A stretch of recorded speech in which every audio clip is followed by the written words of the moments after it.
کسی زمانے میں سیارہ ڈائجسٹ کے اندر تقسیم ہند کی قبر کی کہانی چھپی تھی کہ قبر کھودتے کھودتے ساتھ والی قبر کھل گئی، تو لوگوں نے دیکھا کہ کفن بھی میلا نہیں ہوا۔ شوق اور جستجو کی چنگاریاں مزید روشن ہوئیں اور ایک اینٹ گری تھی تو دوسری اینٹ خود نکال دی، تو دیکھا کہ اندر تازہ گلاب کھلے ہوئے ہیں۔ خیر قبر کو بند کیا اور جستجو پیدا ہوئی کہ ہم دیکھیں یہ شخص تھا کون اور اس کی نیکی معلوم کریں تاکہ ہم بھی اس صالحیت کے ماحول میں اپنے آپ کو ڈھال کر کے یہ سعادت پا سکیں۔ تو خیر تلاش کرتے ہوئے اس کی بیوہ مل گئی جو بہت بوڑھی ہو چکی تھی، تو لوگ اس کے پاس گئے کہ تیرے شوہر کی قبر یوں کھل گئی اور ہم نے یہ منظر دیکھا، تو تم بتا سکتی ہو کہ وہ کون سا نیک عمل کرتا تھا؟ تو اس نے ذہن پہ زور دیا، کہا میرا شوہر ایک سادہ سا شخص تھا اور پڑھا لکھا بھی نہیں تھا، لیکن ہاں مجھے یاد آیا اس کا ایک عمل تھا، جب صبح کے وقت وہ مسجد میں جاتا نماز کے لیے تو لوگ قرآن کھول کے بیٹھ جاتے۔ ایک زمانہ تھا لوگ فجر کے بعد قرآن مجید کی تلاوت کیا کرتے تھے، اور گھروں میں بھی صبح کے وقت قرآن ضرور کھلتا تھا۔ اللہ وہ دور دوبارہ پلٹ کے لے آئے ہمارے لیے، اور نوجوانان امت قرآن کا چہرہ دیکھیں فیس بک کی بجائے۔ تو وہ ایک زمانہ تھا، تو جب سارے لوگ قرآن کھول کے بیٹھ جاتے تو اسے بڑی تکلیف ہوتی کہ کاش میں بھی قرآن پڑھا ہوتا، تو یہ بوجھل قدموں سے گھر پلٹتا اور طاق پہ رکھے ہوئے قرآن مجید کے نسخے کو اتارتا، کھولتا، چومتا، پڑھنا تو آتا نہیں تھا، تو ایک ایک سطر پہ انگلی پھیرتا اور کہتا مالک مجھے پتہ نہیں کیا لکھا ہے، جو لکھا ہے حق لکھا ہے۔ پھر دوسری سطر پہ انگلی رکھتا اور کہتا مالک یہ بھی سچ لکھا ہے۔ پھر تیسری سطر پہ انگلی لے آتا، کہتا مالک یہ بھی سچ لکھا ہے۔ تو اس طرح انگلی پھیرتا چلا جاتا اور یہ کہتا چلا جاتا مالک یہ بھی سچ ہے، یہ بھی سچ ہے، یہ بھی سچ ہے، یہ بھی سچ ہے۔ تو شاید اس کی قبر میں جو چراغاں ہوا ہے، اس کی قبر میں خوشبو پھیلی ہے، گلابوں کا موسم تم نے دیکھا ہے، تو قرآن سے محبت کی اس کے سبب ہوا ہے۔ یار جو قرآن مجید کو پڑھنا بھی نہ جانتا ہو، اس کی زیارت کر کے اس اذعان اور یقین کے ساتھ انگلی رکھ کے کہے کہ یہ اللہ کا سچا کلام ہے، تو اس کی قبر میں خوشبوئیں پھیل جاتی ہیں، اور جس نے ساری زندگی قرآن کی خدمت کی ہو اللہ اس کو کتنی رحمتوں سے نوازے گا اور کتنی کرم نوازیاں اللہ اس کا مقسوم کرے گا۔ ابھی حضرت کی عمر کے حوالے سے بات ہو رہی تھی، تو مجھے امام ابو نعیم الاصفہانی سے ایک روایت جو انہوں نے حلیہ میں بیان کی کہ جو شخص 70 سال کی عمر میں انتقال کرتا ہے، اللہ اس کے بڑھاپے کا حیا کرتے بغیر حساب کے جنت عطا کرتا ہے، اور جو 80 سال کی عمر میں انتقال کرتا ہے اللہ اسے حق شفاعت بھی عطا کرتا ہے، اپنے خاندان کے کتنے لوگوں کی سفارش کر کے انہیں جنت میں لے جائے گا۔ اس لیے ہمارے دین میں بوڑھوں کی عمر کی کثرت کی وجہ سے تکریم کرنے کی تلقین کی گئی ہے، اور ہمارے صوفیہ فرماتے ہیں کہ بڑے کی تعظیم اس لیے کرو کہ اس کی نیکیاں زیادہ ہیں، اور چھوٹے کو اس نظر سے دیکھو کہ اس کے گناہ کم ہیں۔ جب ہم یہ دیکھنا شروع کر دیں گے اور اس طرح سے سوچنا شروع کر دیں گے تو پھر ہمیں کسی شخص میں پاپ اور عیب دکھائی نہیں دیں گے۔ ہمارا مطمع نظر، ہمارا انداز نگاہ یہ ہے کہ ہم دوسروں کی طرف عیب کی نسبت کرتے ہیں اور سمجھتے ہیں کہ ہم دودھ کے دھلے ہوئے ہیں، جبکہ کسی کی طرف انگلی اٹھانے سے قبل یہ سوچنا چاہیے کہ باقی ساری انگلیاں اپنی طرف اٹھ رہی ہیں۔ تو اپنے آپ کو ستھرا بتانے کی بجائے لوگوں کو اس نظر سے دیکھو کہ وہ پاک ہیں، اور اللہ تعالیٰ نے بالخصوص جو میں نے عرض کیا یہ بات ضمناً آ گئی کہ بڑھاپے کا حیا کیا ہے۔ حضرت بایزید بسطامی کی 72 سال کی عمر میں ان کا وصال ہوا، تو جب قبر میں گئے تو بعد میں کسی کو خواب میں ملے تو اس نے کہا کہ سناؤ کیا ماجرا ہوا؟ کہا میرے مالک نے مجھے جب حاضر ہوا تو کہا اے بوڑھے بتا میرے پاس کیا لے کر آیا ہے؟ تو میں نے کہا مالک بادشاہوں کی چوکھٹ پہ جب فقیر آئیں تو شہنشاہ یہ تو نہیں پوچھا کرتے کیا لے کر آئے ہو، فقیروں کو تو یہی پوچھا جاتا ہے کیا لینے آئے ہو، میں تیری رحمت کا سوالی بن کے آیا ہوں، اللہ نے بغیر حساب کے میری مغفرت فرما، میری بخشش فرما دی۔ اور جنہوں نے اپنی زندگیاں راہ دین پہ گزاری ہوں، حضرت سیدنا عمر رضی اللہ تعالیٰ عنہ فرماتے ہیں کہ آقا کریم علیہ السلام نے ارشاد فرمایا کہ جس شخص کے مرنے کے بعد 4 لوگوں نے اس کی اچھائی کی گواہی دے دی وہ جنتی ہے۔ 4 لوگوں نے کہا یہ بہت اچھا شخص تھا۔ تو حضرت عمر کہتے ہیں میں نے عرض کی یا رسول اللہ صلی اللہ علیہ وسلم اگر کسی کے پاس 4 گواہ نہ ہوں 3 گواہ ہوں، تو آقا کریم نے فرمایا وہ بھی جنتی ہے۔ حضرت عمر فرماتے ہیں کہ میں نے عرض کی یا رسول اللہ صلی اللہ علیہ وسلم اگر کسی کے پاس 3 گواہ بھی نہ ہو 2 گواہ ہوں، تو آقا کریم نے اس کے لیے بھی یہی بشارت دی۔ حضرت عمر فرمایا کرتے تھے ایک کے بارے میں نے پوچھا نہیں، حضور نے بتایا نہیں، تو جس کو 2 گواہ بھی مل گئے اچھائی کے کہ وہ صالح تھا وہ نیک تھا، تو اس کے لیے جنت کے در کو شادر ہیں، اور جس کی نیکی کی، جس کے تقوی کی، جس کی خدمت قرآن کی زمانہ گواہی دے، تو بتاؤ اللہ کتنی ناز برداریاں کرے گا۔ جانا تو سب نہیں ہے، یہاں کسی نے بیٹھ نہیں رہنا، 100 سال بھی جئیں گے تو یہاں سے رخصت ہونا پڑے گا۔ کج کلاہوں نے بھی شہنشاہوں نے بھی یہاں سے رخصت ہونا ہے، جن کا طوطی بولتا ہے، جن کے نقارے بجتے ہیں، وہ بھی یہاں نہیں بیٹھ رہیں گے۔ موت ہے ہنگامہ آرا کل زمیں خاموش میں، ڈوب جاتے ہیں سفینے موج کی آغوش میں۔ یہاں بڑے بڑے پہلوان، بڑے بڑے کج کلا اور شہنشاہ باقی نہ رہے۔ کسی نے دیکھا مقدونیہ میں ایک بوڑھی عورت ایک قبر پہ بیٹھی ہے، تو کہا کہ یہاں کیا کر رہی ہو؟ کہا یہاں میرا بیٹا سکندر دفن ہے۔ اس نے کہا کہ بڑھیا یہاں کئی سکندر آئے اور چلے گئے، تو یہ دنیا یہاں کسی نے نہیں بیٹھ رہنا، سب نے چلے جانا ہے، لیکن جانے کے انداز بھی نرالے ہوتے ہیں۔ ایک وہ ہوتے ہیں کہ جب جاتے ہیں تو لوگ کہتے ہیں خس کم جہاں پاک جان چھوٹی، اور بہت بات لوگ کریں گے اور مروتاً کچھ کہیں گے بھی، تو بعض کہتے ہیں جی ساڑھے نال تے چنگائی سی، مطلب کیا ہے کہ وہ اچھا آدمی نہیں تھا، سر میرے ساتھ اس نے زیادتی نہیں کی، ہمارے ساتھ تو اچھا ہی تھا۔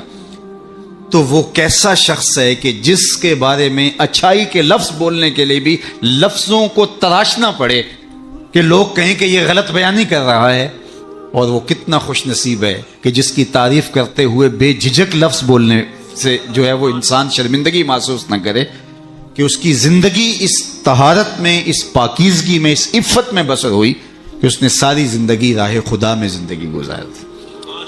تو جاتے سبھی ہیں، لیکن کسی کا جانا سرخروئی کا جانا ہوتا ہے۔ موت کسی کے لیے بھیانک خواب ہوتا ہے، اور کسی کے لیے یہ خوشگوار اور خوبصورت انداز ہوتا ہے، وصل حبیب کا ذریعہ ہوتا ہے۔ حضرت بلال حبشی رضی اللہ تعالی عنہ کا جب وقت آخر آتا ہے تو آپ کی زوجہ آپ کے سرہانے بیٹھی تھی، جو ہی سانس ٹوٹنے لگی تو اس نے کہا واہ حسرتا ہو، ہائے افسوس میرا شوہر مجھ سے جدا ہو رہا ہے۔ تو حضرت بلال حبشی نے پلٹ کے دیکھا اور اپنی زوجہ سے کہا یہ تم کیا بول رہی ہو؟ کہا ہاں آپ مجھ سے جدا ہو رہے ہیں۔ فرمایا یہ حسرت بڑے لمحے نہیں ہے، یہ دکھ کی کہانی نہیں ہے، بلکہ میں تو اپنے آقا محمد عربی سے ملنے جا رہا ہوں۔ تو یہ وصل محبوب کا ذریعہ ہے۔ حضرت یعقوب علیہ السلام، حضرت ابراہیم علیہ السلام کے پاس جب ملک الموت آئے اللہ کی طرف سے پیغام لے کر کے، تو انہوں نے کہا کہ میں قبض روح کے لیے آیا ہوں۔ حضرت خلیل نے کہا کہ عجیب بات ہے، میرا رب مجھے اپنا خلیل بھی کہتا ہے۔ خلیل کہتے ہیں گوڑے یار کو، تو میرا رب مجھے اپنا خلیل بھی قرار دیتا ہے، اور کیا کوئی یار بھی یار کی موت چاہتا ہے؟ اور تمہیں قبض روح کے لیے بھیجا۔ کہا میں تو حکم کا پابند ہوں، عبد معمور ہوں، بارگاہ ہزدی میں دوبارہ حاضر ہوئے، تیرے بندے کے پاس حاضر ہوا تھا، اور یہ میسج ہے تیرے بندے کا تیرے نام کہ کیا کوئی یار بھی یار کی موت چاہتا ہے؟ تو کہا اے اسرائیل پھر جا میرے خلیل کو میرا سلام دے، اور کہے کبھی ایسا بھی ہوا ہے یار یار کو بلائے اور وہ ملنے بھی نہ آئے؟ تو روح بے چین ہو گئی، کہا دیر نہ کر جلدی قبض کر لے۔ تو یہ تو اس لمحے کے انتظار میں ہوتے ہیں۔ موت موت میں فرق ہوتا ہے. رومی نے بڑی خوبصورت مثال سے دونوں اموات کا ذکر کیا ہے. اس شخص کی کہانی جو اس دنیا میں عیش و عشرت کر کے آخرت کو بھول جاتا ہے، اور اس شخص کی کہانی جس کا مطمع نظر آخرت ہوتی ہے اور وہ اس دنیا کو آخرت کے لیے گزارتا ہے. چونکہ یہ آخرت کی کھیتی ہے، یہ بوائی کا موسم ہے، آخرت کٹائی کا موسم ہے. بوائی کے موسم میں جو کسان مٹی سے مٹی ہو جاتا ہے، سحری کے وقت اٹھتا ہے، کھیتوں میں ہل جوتتا ہے، جڑی بوٹیاں تلف کرتا ہے، بیج ڈالتا ہے، سہاگا دیتا ہے، پانی ڈالتا ہے، تو کٹائی کے موسم میں فصل بھی وہی اٹھاتا ہے. اور جو بوائی کے موسم میں کلف لگے لباس پہن کے گھومتا ہے، آوارگی کرتا ہے، سحری کے وقت اٹھ نہیں پاتا، کھیتوں کو جاتا نہیں، جڑی بوٹیاں تلف نہیں کرتا، تو کٹائی کے موسم کے اندر اس کے ہاتھ کچھ نہیں آتا. یہ مزرع الاخرہ ہے، یہ بوائی کا موسم ہے، آخرت کٹائی کا موسم ہے. تو جس نے اس زندگی کو آخرت کے لیے گزارا اور دیکھا کہ میں اس دنیا پہ آیا کیوں ہوں، مقصد زندگی کیا تھا، مقصود زیست کیا تھا، کیوں اس دنیا پہ میں آیا ہوں، تو وہی سرخرو اور کامیاب ہے. رومی کا انداز تمثیل کا ہے اور وہ سادہ لفظوں میں بات کرتے ہیں، روح تک اتر جاتی ہے. اور یہ ان کو اللہ نے ملکہ عطا کیا ہے. اور یہی کمال ہوتا ہے، یہ نہیں ہے کہ 3 گھنٹے کی تقریر ہو اور نتیجہ کچھ بھی نہ نکلے. بات یہ ہے کہ آپ بات کریں لیکن بات روح میں کھبتی چلی جائے، لہو خورشید کا ٹپکے اگر ذرے کا جگر چیرے. تو حضرت رومی کو یہ فن آتا ہے، وہ سوز و ساز کی کائنات کا بادشاہ، اور وہ تمثیل سے بہت ادق اور دقیق مسائل سمجھانے کا فن جاننے والا. اس بہت بڑی حقیقت کو ایک مثال سے سمجھاتے ہیں. کہتے ہیں دیار مصر میں کوئی علاقہ تھا اور جہاں کا سیاسی نظم یہ تھا کہ وہ سال کی آخری تاریخ کو اپنے بادشاہ کو کسی جنگل میں پھینک دیتے اور پہلی تاریخ کو ساحل پہ آ جاتے. سب سے پہلے ان کے ساحل پہ جو شخص آتا اس کو اپنا بادشاہ مان لیتے. کہیں جمہوری طریقہ ہوتا ہے، کہیں صدارتی نظم ہوتا ہے، ان کا نظام یہ تھا، رکھا تھا. اور جو بھی تخت نشین ہوتا وہ بھول جاتا کہ میرے ساتھ کیا ہونے والا ہے، اس کو پہلے دن بتا دیتے کہ 1 سال کے لیے تو تخت نشین رہے گا اور اس کے بعد تجھے اس جنگل میں پھینک آئیں گے جو جزیرے کے دوسری سمت ہے، اور اس میں موذی جانوروں کا رین بسیرا ہے اور تھوہر اور کانٹے دار درخت ہیں. لیکن وہ بھول جاتا وہ تخت کی لذتیں اور اس کا سرور اور اس کا نشہ ہی ایسا ہوتا، اسے یاد ہی نہ رہتا کہ سال کے بعد میرے ساتھ کیا ہونے والا ہے. اور جو ہی سال کی آخری تاریخ ہوتی زنجیروں میں جکڑ کے ادھر پھینکتے پھر روتا ہے مجھے تم کہاں لے جا رہے ہو. ایک مرتبہ وہ اپنا پرانا بادشاہ پھینک کر کے نیا بادشاہ لینے ساحل پہ آئے تو جو شخص سب سے پہلے ساحل پہ اترا وہ تاجر شخص تھا. اس کے گلے میں پھولوں کے ہار ڈالے، گارڈ آف آنر پیش کیا. اس نے کہا یہ کیا ہے میرے لیے؟ کہا کہ یہ ہمارا دستور ہے، ہم سال کی پہلی تاریخ کو یہاں سے حکمران لیتے ہیں اور آخری تاریخ کو دوسری جانب پھینک آتے. اس نے کہا اتنا بھیانک انجام ہے تو میں تمہارا بادشاہ بننے کے لیے تیار نہیں. اس نے کہا تو چاہے نہ چاہے باندھ کے بھی تخت پہ بٹھانا پڑا، یہ ہمارا ضابطہ ہے.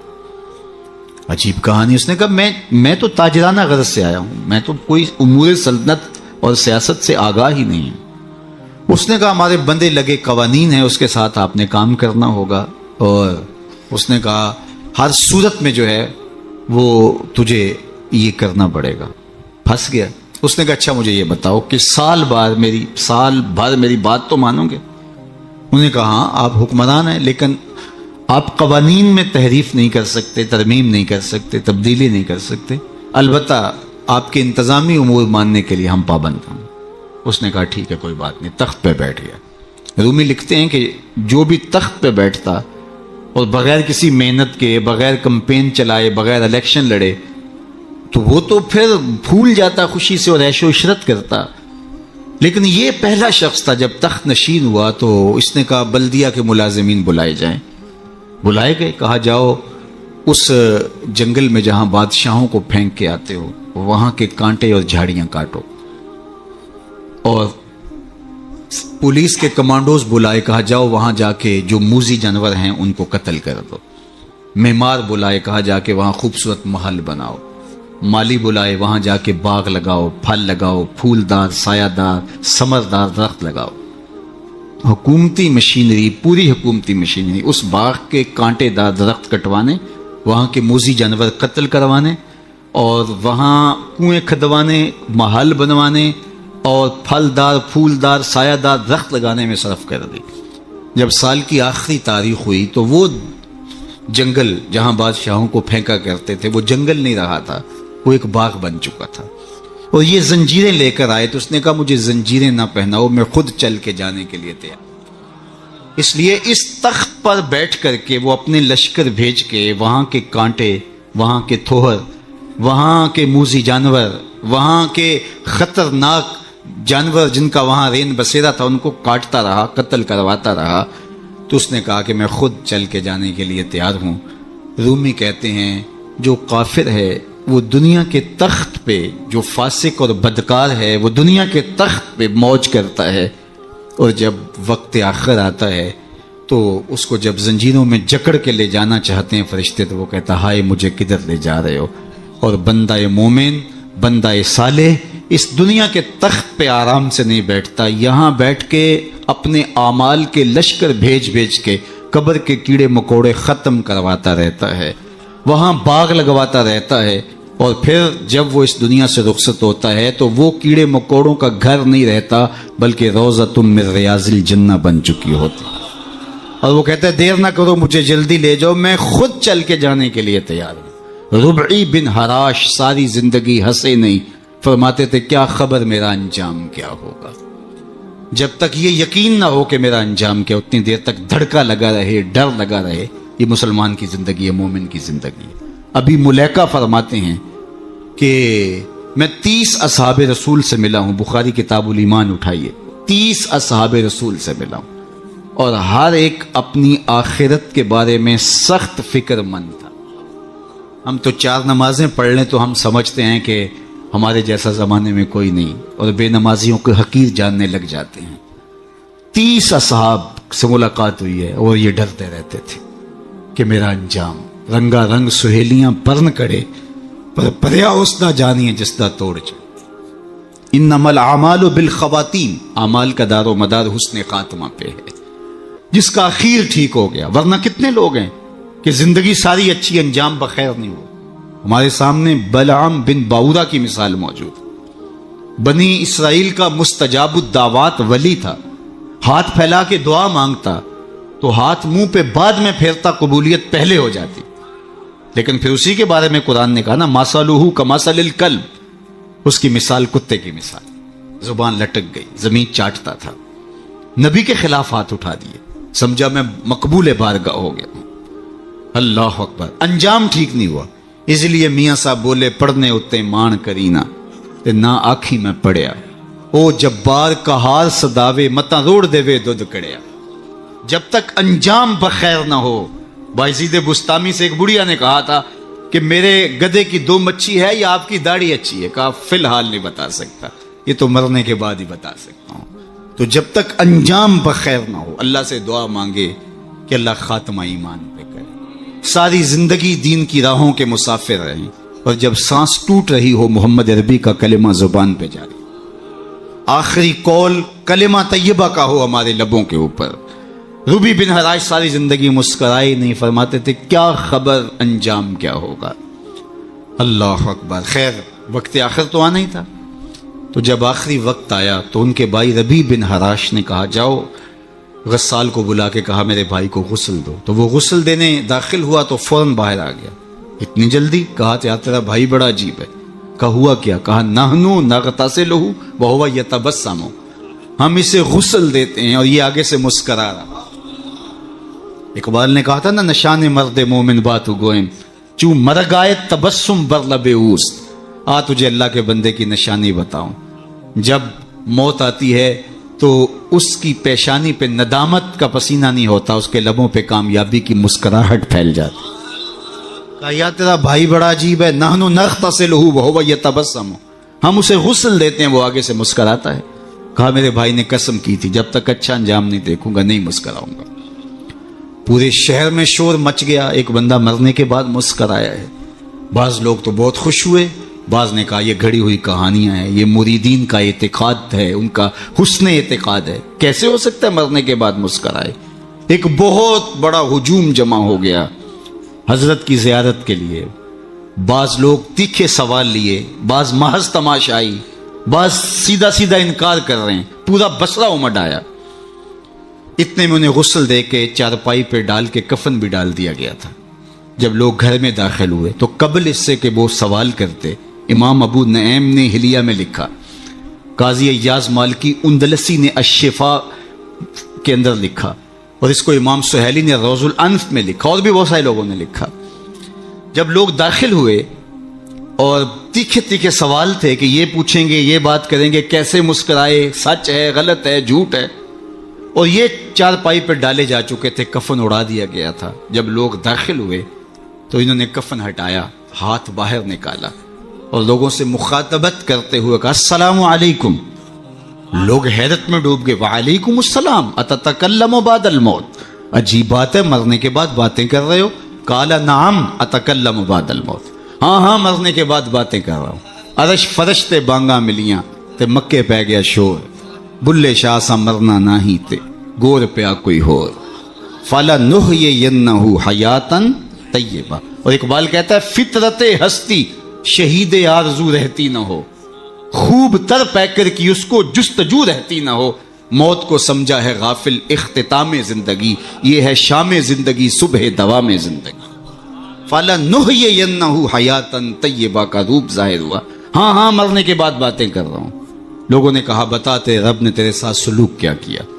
تو ربی بن حراج جو فوت ہو گئے وہ بول کے کہہ رہے استقبلنی ربی غیر غضبان واستقبلنی بروح و ریحان، اس کے قدرت والے چہرے پہ کوئی غصہ نہیں تھا، اس نے روح و ریحان کے پھول میرے گلے میں ڈالے۔ لوگوں نے باتیں پوچھنا شروع کر دی، شکر ہے کوئی مرنے والا بول پڑا، کوئی ادھر کی بات کر رہا ہے، ادھر کی بات پوچھ رہا ہے۔ جب سلسلہ کلام طول پکڑنے لگا تو ربی بن حراش لکھتے ہیں، ربی بن حراش کہتے ہیں کہ اجلوا بی ولا تؤخروا بی لان ابا القاسم ينتظر علی الصلاۃ، دیر نہ کرو مجھے جلدی قبرستان میں لے جاؤ، تم مجھے باتوں میں لگا رہے ہو، امام الانبیاء میرے جنازے کا انتظار کر۔ اگر اپنی زندگی اس کی رضا کے مطابق گزارے گا تو تمہارا وہاں انتظار ہوگا۔ مرنے کا فرق ہے، ہر کوئی مرتا ہے، لیکن یہ مرنا جو یاد الہی میں اپنے آپ کو ڈبو دے، اور مرنے سے قبل جو مر جائے، موتو قبل ان تموتو، صوفیہ تو یہی کہتے ہیں نا کہ مرنے سے قبل مر جاؤ، تو جب مرنے سے ہی قبل مر جائے تو الجبرے کا قاعدہ ہے نا کہ نفی جب نفی سے ضرب کھاتی ہے تو جمع کی صورت میں جواب آتا ہے۔ تو جو پہلے ہی مرا ہوا تھا، اپنے آپ کو، اپنے نفس کو اس نے مار دیا، اپنی خواہشات کو ترک کر دیا، تو وہ موتو قبل ان تموتو کے زمرے میں تھا، تو پھر موت کو موت آئی تو نفی سے ٹکرائی تو حیات بن گئی، تو یہ حیات طیبہ کی صورت بن کے سامنے آئی اور ابھری۔ اس لیے اللہ والے قبروں میں جا کر بھی جو ہے وہ ایک حیات طیبہ اور ایک زندگی، پاکیزہ زندگی کا نور پاتے ہیں، اور اللہ تعالیٰ ان کے ذریعے سے لوگوں کی فیض رسانی کا سامان کرتا ہے، ورنہ دنیا کے اوپر آئے، آ کے چلے گئے، آج ان کا نام و نشان بھی نہیں ہے۔ جن کے طوطی بولتے تھے، نقارے بجتے تھے، آل ساسان 3150 سال ایران پہ حکومت کرتے رہے، آج آل ساسان کا دنیا نام بھی نہیں جانتی۔ مشتاق نے کہا تھا مٹ گیا مشتاق دل سے رنگے یاد رفتگاں، پھول مہنگے ہو گئے قبریں پرانی ہو گئی۔ قبروں کے نشان بھی یاد نہیں ہوتے۔ پوتے کو لے کر کے دادا جاتا ہے، تمہارے پردادا کی یہاں کر کے کہیں قبر ہوتی تھی، اور قبر بارش کے آثار مٹا چکے ہوتے ہیں، وہ ڈھونڈتا پھرتا ہے قبر کہاں تھی، نشان بھی باقی نہیں رہتے۔ لیکن جنہوں نے اپنی زندگیاں اللہ کے نام پہ گزاری ہوتی ہیں، دیکھیے ہزار سال بیت گئے، آج بھی ان کی قبر پہ چراغاں ہو رہا ہے۔ کیسی رونقیں اور کیسی تازگیاں اور کیسی فرحتیں۔ آپ لاہور جاتے ہیں نا تو راوی کے اس پار جہانگیر کا مقبرہ ہے، وہاں دن کو جائیں یا شام کو آپ کو حسرتیں برستی دکھائی دیں۔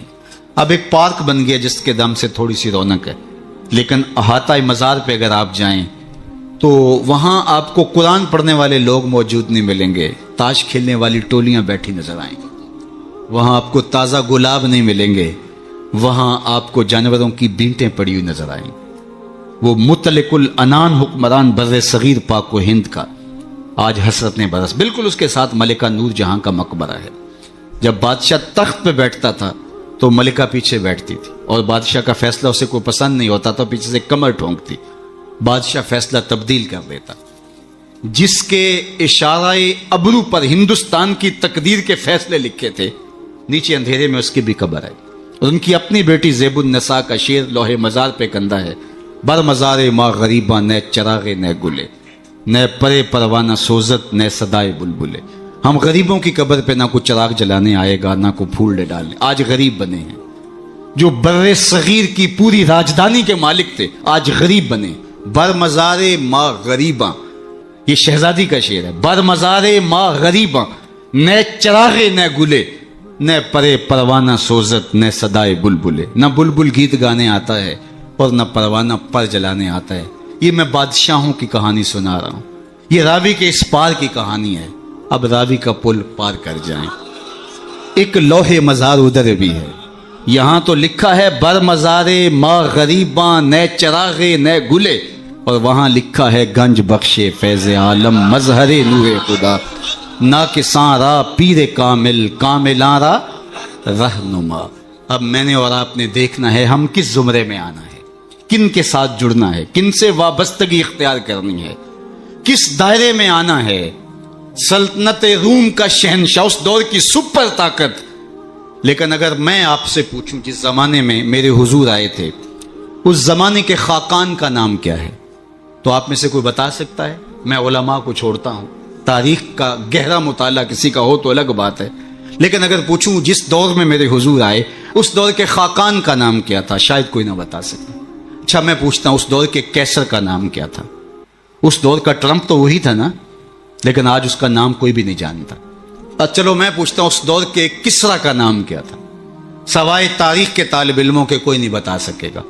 چلو میں یہ پوچھتا ہوں، اور اس مجلس میں موجود سب سے کم عمر بچے سے پوچھتا ہوں کہ جس زمانے میں میرے حضور آئے میرے حضور کے مؤذن کا نام کیا تھا؟ تو وہ سر اٹھا کے بلال حبشی کا نام لے گا. یار اس دور کی سپر طاقت کے مطلق العنان حکمران کا نام تو زمانے کو یاد نہیں ہے. کیسر کا نام، کسرا کا نام، خاقان کا نام زمانے کو یاد نہیں ہے، لیکن بلال حبشی کا نام آج بھی سینوں پہ لکھا ہے. تو اقبال تڑپ کے بولا، اقبال یہ کس کے عشق کا فیض عام ہے، رومی فنا ہوا حبشی کو دوا. شہنشاہ روم کا نام بھی زمانے کو یاد نہیں، رومی فنا ہوا حبشی کو دوام ہے. تو دوام محمد عربی کے قدموں میں ہے. سارا نور اسی چوکھٹ پہ ہے، سارے اجالے اور ساری روشنیاں حضور علیہ السلام کے قدموں سے پھوٹتی ہیں. تو جب سارا نور ملتا ہی یہاں سے ہے، سارے اجالے اسی دہلیز سے خیرات کی صورت میں میسر آتے ہیں، تو وہ اپنی ساری زندگی حضور کے نام پہ لگا. اقبال کے سارے کلام کا رس نچوڑیں تو جو خلاصہ نکلتا ہے وہ یہ ہے: بمصطفیٰ برساں خیشرا کے دی ہماؤز، اگر بہو نہ رسیدی تمام بولا بیز. اگر اپنے آپ کو کھینچ کے تو حضور کے قدموں تک لے گیا تو زندگی کا سارا جمال تجھے نصیب ہے. اور اگر تو حضور کے قدموں تک نہیں پہنچ سکا تو کلمہ پڑھ کے بھی ابو لہب کا ابو لہب ہی رہے. آئیے میں اور آپ اپنے آپ کو کھینچ کے حضور کی چوکھٹ پہ لے آئیں، حضور کی دہلیز پہ لے آئیں. ہمارے یہ سادات، یہ علماء، یہ پیران عظام، یہ بزرگان دین اسی پیغام کو لے کر کے میدان عمل میں موجود ہیں. اپنی زندگیاں انہوں نے اسی لیے وقف کی ہیں کہ لوگوں کو حضور سے جوڑا جائے، حضور سے وابستگی، آقا کریم سے دل بستگی، حضور سے تعلق خاطر قلبی ربط پیدا ہو جائے. اور یہ جتنا مضبوط ہوگا زندگی اس قدر ہی جمال پرور ہوتی چلی جائے گی. اللہ جل شانہ اپنی خاص عنایات کا حظ وافر اس آستان نور پہ شامل فرمائے، اور ہمارے قبلہ شاہ صاحب زیدہ مجدہو کو، ان کے برادران کو، ان کے خاندان کے جملہ افراد کو والد گرامی کے سائے کے اٹھ جانے سے جو کمی پیدا ہوئی، واقعہ ہوئی، اللہ اس پر انہیں توفیق صبر دے. ویسے تو والدین کی روحانیت ہمیشہ اولاد کے سر پہ رہتی ہے، اور ان کی برکتیں ہمیشہ اولاد کو نصیب ہوتی ہیں. اور اولاد اگر صالح ہو تو ماں باپ کو ان کی برکتیں جو ہے وہ نصیب ہوتی ہیں. جو 3 چیزیں چھوڑ کر جاتا ہے کوئی شخص، جو خاص طور پہ ایک حدیث میں آئی، اس میں وَوَلَدٌ صَالِحٌ يَدْعُو لَهُ، وہ اولاد ہے جو ماں باپ کے لیے دعائیں کرتی ہے. تو مجھے بتاؤ وہ والد کتنا خوش نصیب ہے جو اس مسجد کے قرب میں لیٹا ہوا ہے، کہ جن کی اولاد اور ان کے ماننے والے ان کے لیے دعاؤں کے سلسلے کو کبھی رکنے نہیں دیتے. اور کس قدر ان کے لیے محبتوں کی خوشبو اور پیار کی مہک ہے جو پھیلتی رہے گی، اور ان کی قبر میں ان کے اپنے جو ہے وہ لے جائے ہوئے اعمال اور قرآن کی محبت اور حضور سے نسبی نسبت وہ ان کے لیے کافی ہے۔ لیکن یہ اولاد کی طرف سے تحفہ روزانہ پھولوں کی شکل میں، گجروں کی صورت میں اور دعاؤں کی شکل میں جو ان کو پہنچتا رہے گا تو وہ کتنے آسودہ ہوں گے، کتنے خوش ہوں گے، اور برزخ کے جہان کے اندر جو ہے وہ اپنے دوسرے لوگوں کو کس طرح فخر سے کہہ رہے ہوں گے کہ یہ آج تحفہ میری اولاد نے مجھے بھیجا، یہ صبح کو بھی بھیجا تھا، دوپہر کو بھی بھیجا ہے، شام کو بھی بھیجیں گے، اور وہ وہاں بانٹتے رہیں گے اور نور و نکھت پھیلاتے رہیں گے۔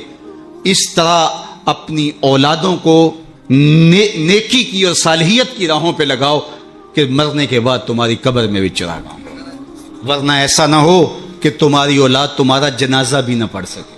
میں کتنے لوگوں کو جانتا ہوں جن کی اولاد نے اپنے ماں باپ کا جنازہ نہیں پڑھا۔ آپ کہیں گے یہ بہت بد قسمتی ہے، ہم نے تو نہیں سنا۔ ایسے لوگوں کو آپ بھی جانتے ہیں۔